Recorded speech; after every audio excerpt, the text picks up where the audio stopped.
बिस्मिल्लाहिर्रहमानिर्रहीम। अस्सलाम वालेकुम। मैं हूं मोहम्मद जावेद राकीज़ार और आपको राकीज़ार उर्दू में खुश आमदीद कहते हैं। नाज़रीन, आज हम यूएस इलेक्शंस पर डिस्कस करेंगे कि यूएस इलेक्शंस का प्रोसेस क्या है, प्रेसिडेंट और वाइस प्रेसिडेंट कैसे इलेक्ट होते हैं। इसके अलावा बहुत इंपॉर्टेंट चीज़ जो कि यूएस में बहुत शोर मचा हुआ है, हंगामे हो रहे हैं कि पोस्टल बैलेटिंग के बारे में, एब्सेंटी वोटिंग के बारे में और मेल इन वोटिंग के बारे में। ये क्या चीज़ें हैं जिसकी वजह से अमेरिका में ये हालात हो गए कि उधर हंगामे फूटने लग पड़े हैं। इसके अलावा आपको हम बताएंगे कि आखिरकार यूएस की स्टेट्स हैं कितनी, 50 हैं या 52 हैं या 51 हैं।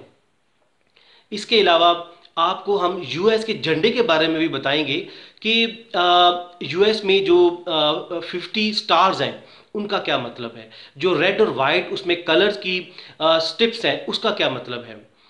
इसके अलावा आपको ये भी बताएंगे कि अगर ट्रंप इलेक्ट होते हैं या जो बाइडन, तो उनका ख़ासकर मुसलमानों पे और मुसलमान ममालिक पे क्या असर पड़ेगा। तो ये आज हम इस वीडियो में आपको मुख्तसर साइज का जायजा लेकर बताते हैं। नाज़रीन, सबसे पहले आपको बताते हैं यूएसए यानी कि यूनाइटेड स्टेट्स ऑफ अमेरिका। इसने 1776 में ब्रिटिश से आज़ादी हासिल की। उससे पहले ये यूनाइटेड कॉलोनीज कहलाता था, यानी कि 13 कॉलोनीज थी ब्रिटिश की। तो यूएसए का पुराना नाम 1776 से पहले यूनाइटेड कॉलोनीज था और उस वक्त का जो झंडा था उसमें 13 स्टार थे, 13 स्टार थे जो कि 13 कॉलोनीज को जाहिर करते थे। फिर क्या हुआ, 1959 में यूएसए में जो स्टेट्स थी वो 48 स्टेट्स थी। 1959 में दो स्टेट्स अलास्का एंड हवाई, ये दो स्टेट्स थी जो कि यूएसए में शामिल हो गई। तो 48 और ये दो स्टेट्स मिलकर 50 स्टेट्स मिल गई। कुछ लोग ये मुगालता करते हैं कि शायद पहले 50 स्टेट्स थी और ये दो स्टेट्स मिलने के बाद 52 होगी। हालांकि ये गलत है। यूएसए की टोटल स्टेट्स 50 हैं और कुछ लोग इसको 51 भी कहते हैं। उसकी वजह यह है कि वाशिंगटन डीसी की जो स्टेट्स है वो फेडरल में आती है, वो इसमें शामिल नहीं है, इसलिए 50 स्टेट्स और वाशिंगटन डीसी एक अलहदा है। अब यूएसए का जो फ्लैग है उसमें ब्लू रेक्ट एंगल बनी हुई है जिसमें 50 स्टार्स है, जो कि ऑब्वियसली यूएसए की 50 स्टेट्स को जाहिर करती हैं। रेड और वाइट कलर का जो कॉम्बिनेशन है, रेड से मुराद है कि aggression, danger for the competitors, यानी कि अपने दूसरे जो कंपेटिटर्स हैं, दुश्मन हैं, उनके लिए यूएसए एक डेंजर है। इसी तरह एग्रेशन शो करता है ये कि यूएसए के जो लोगों में एग्रेसिव हैं वो लोग काम के मामले में, तरक्की के मामले में। वाइट कलर जो है वो जाहिर करता है सक्सेसफुल बिगनिंग को। नाज़रीन, आप कभी हमारे राकीज़ार के लोगों को आप देखिए, हमने भी इसी फिलॉसफी के तहत रेड और वाइट का कॉम्बिनेशन रखा है कि वाइट जो है वो सक्सेसफुल बिगनिंग को जाहिर करता है और रेड जो है वो danger for the competitors and aggression को शो करता है। नाज़रीन, इलेक्शन का प्रोसीजर ये होता है कि प्रेसिडेंट 4 साल के लिए इलेक्ट होता है और वो मैक्सिमम 2 टर्म्स के लिए इलेक्ट हो सकता है। जिस तरह इनकी हिस्ट्री में, यूएसए की हिस्ट्री में वाहिद जॉन एफ कैनेडी हैं प्रेसिडेंट जो कि सिर्फ 2 टर्म्स के लिए इलेक्ट हुए थे।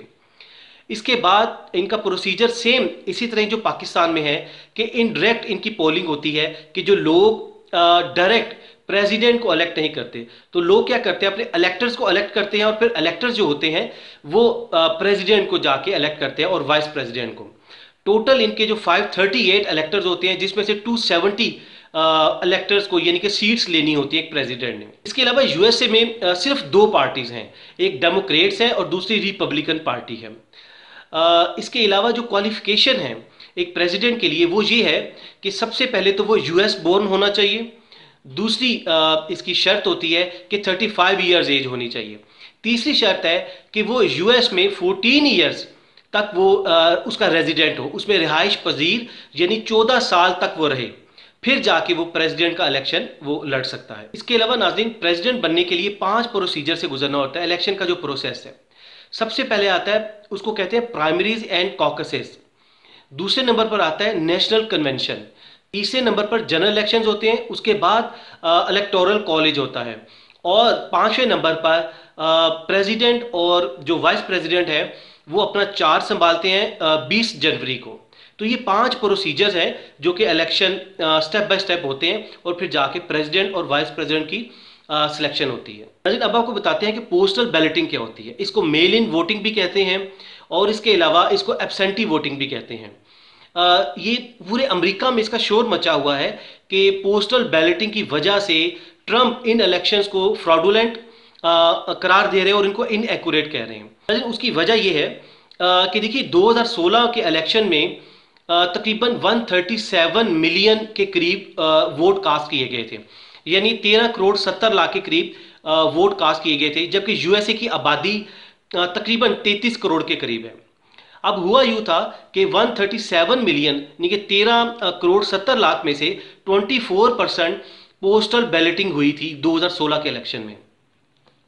लेकिन अब 2020 के इलेक्शन में सिनेरियो बिल्कुल डिफरेंट है, क्योंकि कोरोना की वजह से तमाम लोग घरों में बैठना पसंद करते हैं और गवर्नमेंट खुद भी कह रही है कि आप लोग घरों में रहकर अपना वोट कास्ट करें, यानी कि पोस्टल बैलेटिंग के जरिए।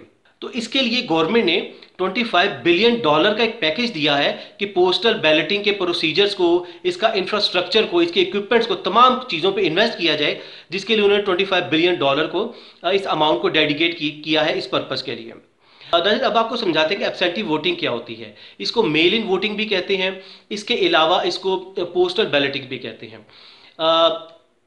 फॉर एग्जाम्पल एक शहरी है, अमेरिका का शहरी, वो एक्सपेक्ट करता है या फोर्स ही कर रहा है कि मैं 3 नवंबर को अवेलेबल नहीं होऊंगा, कोई उसका बिजी स्केड्यूल है, वो क्या करेगा कि पोस्टल बैलेटिंग का सहारा लेगा और अपना एक फॉर्म फिल करके, जो एक स्पेसिफाइड फॉर्म है उसको फिल करके, तो पोस्टल जो बॉक्सेस हैं उनमें उनको पोस्ट कर देगा और वो फिर मुकर्ररा जो स्पेसिफाइड टाइम है, स्पेसिफाइड डेट है, उस दिन उन अथॉरिटीज़ को वो वोट मिल जाएगा। तो ये पोस्टल बैलेटिंग कहते हैं। अब देखिए कि हमने बताया आपको कि कोरोना की वजह से 2016 का जब इलेक्शन हुआ कोरोना नहीं था, तो उस वक्त 24% पोस्टल बैलेटिंग हुई। अब 2020 में इस चीज़ को प्रमोट किया गया कि आप घरों में बैठे और पोस्टल बैलेटिंग के जरिए आप अपने वोट कास्ट करें। जो अमेरिका के थिंक टैंक्स हैं वो ये एक्सपेक्ट कर रहे हैं कि 80 to 10 मिलियन के करीब पोस्टल बैलेटिंग के जरिए लोग वोट कास्ट कर सकते हैं, यानी कि 8 से 10 करोड़, यानी कि 33 करोड़ की आबादी है, उसमें से 8 से 10 करोड़ लोग वोट कास्ट कर सकते हैं, जो कि बहुत बड़ी अमाउंट है। देखिए नाज़रीन, ट्रंप बार बार पोस्टल बैलेटिंग को क्रिटिसाइज कर रहे हैं और इनको कह रहे हैं कि ये फ्रॉडुलेंट प्रोसीजर है, ये इनएक्यूरेट प्रोसीजर है और हमारे हारने की जो वजह है वो यही वजह बनेगी जो कि फ्रॉड के जरिए किया जा रहा है। इसकी हम आपको 4 रीजंस बताते हैं कि ये इनएक्यूरेट क्यों है, ये फ्रॉडुलेंट क्यों है जो ट्रंप समझ रहे हैं। देखिए यूएस में तकरीबन 10 मिलियन के करीब, यानी कि 1 करोड़ के करीब इलीगल इमिग्रेंट्स है, उधर इलीगल रेजिडेंट्स है, जो लोग गैर कानूनी तौर पर रह रहे हैं। तो ट्रंप का खदशा है कि ये लोग अपना नाम चेंज करके किसी के भी नाम से ये लोग वोट कास्ट कर सकते हैं। और दूसरी वजह यह है कि यूएस में 20 मिलियन के करीब, यानी कि 2 करोड़ के करीब जो लोग हैं वो लीगल रेजिडेंट्स हैं, लीगल इमिग्रेंट्स हैं। वो क्या कर सकते हैं कि उनके नाम को भी किसी और नाम से वोट कास्ट कर सकते हैं, यानी कि 10 मिलियन पहले जो इलीगल है और 20 मिलियन ये 3 करोड़ के करीब ये वोट जाली, इनएक्यूरेट और फ्रॉड के जरिए वोट कास्ट किया जा सकता है। ये ट्रंप का पॉइंट ऑफ व्यू है। तीसरा पॉइंट इसका ये है कि देखिए जब पोस्टल बैलेटिंग के जरिए लोग अपना वोट पोस्टल के जरिए भेजेंगे तो डिलेज आएंगे इसमें, जिसकी वजह से फ्रॉड के चांसेस बढ़ सकते हैं, इनएक्यूरेसी के चांसेस बढ़ सकते हैं। चौथी रीज़न वेरिफिकेशन की है।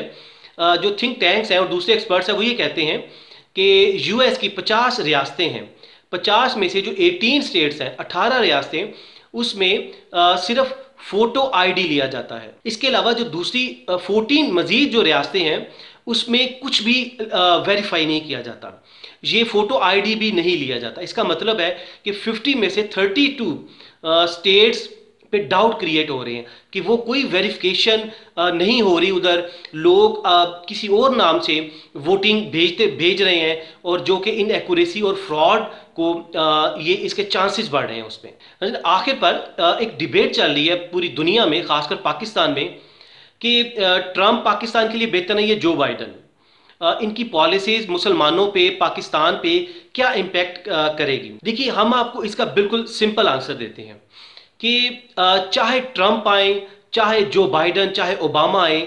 आपको याद होगा जब ओबामा इलेक्ट हुए थे तो इधर पाकिस्तान में किसी इलाके में ओबामा की ग्रैंड मदर को या किसी को उन्होंने तलाश कर लिया था। फिर हमारी ये एक ओपिनियन बनती जा रही थी कि ओबामा मुसलमानों के लिए और खासकर पाकिस्तान के लिए बहुत अच्छा साबित होंगे।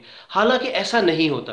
देखिए, यूएस की पॉलिसीज दो तरह की होती हैं, एक डोमेस्टिक पॉलिसी होती है और दूसरी ग्लोबल पॉलिसी। डोमेस्टिक पॉलिसी में मिसाल के तौर पर टैक्स रेट्स क्या हैं, इंटरेस्ट रेट को ऊपर करना है, नीचे करना है, इन तमाम चीज़ों पे जो डोमेस्टिक है, मुल्क के अंदर जो पॉलिसीज़ हैं वो तो चेंज हो सकती हैं, लेकिन जो ग्लोबल पॉलिसीज़ है यानी कि जो पूरी दुनिया के से रिलेटेड पॉलिसीज़ हैं, खासकर मुसलमानों से और उससे भी खासकर पाकिस्तान से जो रिलेट करती हैं, वो चेंज नहीं होती। वो 10-20 साल पहले बन चुकी होती हैं कि किस मुल्क पर पाबंदियां लगानी है या इस तरह के मामला। तो हमारा कहने का मकसद ये है कि चाहे जो बाइडन आए या ट्रंप आए या कोई और प्रेसिडेंट आए, ये डमी होते हैं, इनकी डोरियां कहीं और से हिलाई जाती हैं, इनके थिंक टैंक्स बैठे होते हैं, और भी दूसरी जो पावर्स है वो बैठी होती हैं कि जिन्होंने पहले 20-30 साल पहले अपनी पॉलिसीज को उन्होंने बना लिया होता है और वो फोर्स ही कर रही होती हैं और वक्त का इंतजार कर रही होती हैं। तो नाज़रीन, आप भी अपनी राय हमें कमेंट्स बॉक्स में लाजमी दीजिएगा। अगली वीडियो तक अपना बहुत सा ख्याल रखिएगा। अल्लाह हाफिज़।